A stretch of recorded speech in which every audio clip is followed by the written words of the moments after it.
बिहार में पत्नी का पति के दो दोस्तों से था अवैध संबंध। पति ने तीनों को जानिए कैसे उतारा मौत के घाट।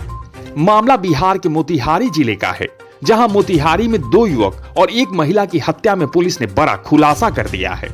आपको बता दें कि पति पत्नी और वो के चक्कर में तीनों की हत्या हुई है। दोनों युवक महिला के प्रेमी थे। मिली जानकारी के अनुसार पति ने पत्नी और उसके दूसरे प्रेमी की मदद से पहले प्रेमी की हत्या की थी, जिसके बाद शव को दफना दिया था।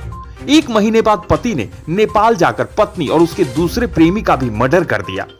पुलिस ने इस मामले में आरोपी पति अखिलेश भगत को गिरफ्तार कर लिया है। आपको बता दें कि यह हत्याएं 2023 में अक्टूबर और नवंबर महीने में की गई थी। मामले का उद्भेदन करते हुए सदर एएसपी राज ने बताया कि 30 अक्टूबर 2023 को 22 वर्षीय रितेश का अपहरण हुआ था। रितेश के पिता ने सुगौली थाना में एफआईआर दर्ज कराई थी, जिसमें संजू देवी उर्फ अस्मिता और उसके प्रेमी ऋषव पर आरोप लगाया गया था। रितेश के पिता ने आवेदन में बताया कि मेरा बेटा 23 अक्टूबर से लापता है। मुझे पूरा शक है कि इन्हीं दोनों ने मेरे बेटे का अपहरण किया है। इसके बाद पुलिस जांच शुरू कर दी। जांच चल ही रहा था कि नेपाल के चितवन में दो अलग अलग बोरे में एक महिला और एक युवक का शव मिला। चितवन पुलिस को एक झोला हाथ लगा, जिसमें सुगौली का पता लिखा हुआ था। जिसके बाद चितवन पुलिस ने सुगौली पुलिस से संपर्क किया। तब शक और गहरा हो गया। सुगौली पुलिस ने संजू के पति अखिलेश को गिरफ्तार कर लिया।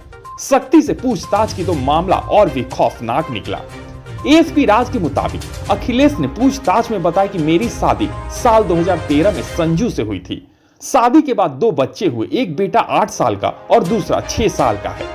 इसी बीच 6 साल पहले मैं अपने मामा के घर सुगौली थाना क्षेत्र के फुलवरिया गया हुआ था। यहाँ हमारी दोस्ती ऋषव और रितेश से हुई। दोनों पहले से ही दोस्त थे। इस बीच हम लोगों की नजदीकियां काफी बढ़ गई और घर आना जाना शुरू हो गया। लेकिन मुझे पता नहीं चला कि दोनों मेरी पत्नी पर गंदी नजर रखे हुए हैं। दोनों के मेरी पत्नी से अवैध संबंध बन गए। इसी बीच ऋषव ने बताया कि रितेश मेरी पत्नी को टॉर्चर कर रहा है। इसके बाद मैं, मेरी पत्नी संजू, ऋषव और विनय ने मिलकर मर्डर का प्लान बनाया। 23 अक्टूबर को रितेश को घर से बुलाकर मोतिहारी में घर पर लाया, जहां गमछा से गला घोटकर उसकी हत्या कर दी।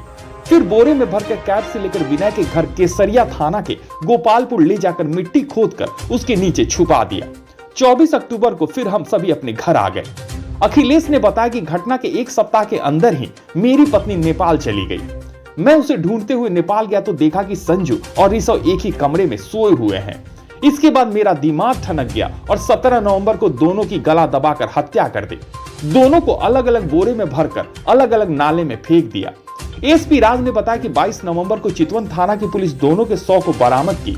इसके बाद नेपाल पुलिस ने सुगौली थाने से संपर्क किया, जिसके बाद में पुलिस तीनों हत्याकांड का तार जोड़कर मेरे तक पहुंची। पूछताछ के दौरान अखिलेश ने बताया कि रितेश के शव को केसरिया थाना के गोपालपुर में गाड़ा गया है। वहां पुलिस गई और जेसीबी की मदद से खोद कर देखी, लेकिन वहां रितेश का शव नहीं मिला।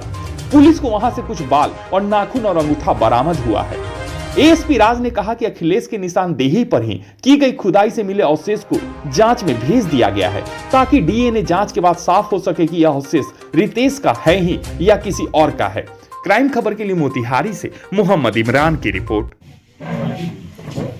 आज सुगौली थाना में 30 अक्टूबर को एक कांड दर्ज किया गया था, जिसमें रितेश शाह के अपहरण संबंधित एक कांड दर्ज किया गया था। पुलिस इसमें अनुसंधान कर रही थी और इसी क्रम में पुलिस को यह सूचना प्राप्त हुआ कि रितेश शाह का संबंध एक अवैध संबंध एक महिला से है। इस संबंध में आगे अनुसंधान के तत्पश्चात यह बात निकल कर आई कि उस महिला के पति के द्वारा, जिसका नाम अखिलेश भगत, जो कि सुगौली के ही रहने वाले हैं, इन्होंने रितेश शाह की हत्या कर उसके शव को दफना दिया है केसरिया थाना क्षेत्र गोपालपुर गाँव में।